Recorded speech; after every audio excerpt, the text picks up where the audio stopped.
Welcome to the Learning Pines YouTube. We hope this video helps. You'll start by preparing the document and adding page numbers correctly.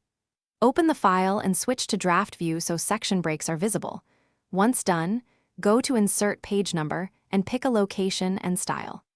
Make sure to open Header and Footer tools and disable Link to Previous where sections change, and enable Different First Page if the title page should not show a number. These initial steps let you control numbering per section rather than forcing the same sequence throughout. Now you'll configure numbering per section so pages display the sequence you want. Place the cursor inside the section where numbering should change, then choose Page Number Format Page Numbers. Here you can switch between Continue from Previous and Start at and enter a specific number, which is useful after front matter. Make sure your section breaks are the correct type, next page versus continuous, because that affects where numbering restarts. Once you set Start, confirm the header/footer reflects the new numbering.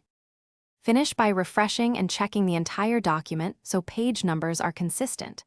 Select All with Ctrl+ and press F9 to update fields, then scroll through each section to confirm numbering matches expectations. If you see duplicated or repeated numbers, return to Header and Footer tools and make sure Link to Previous is disabled for those sections.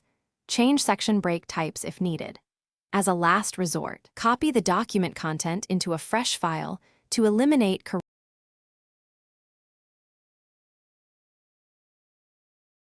Thanks for watching. Consider subscribing if we helped you.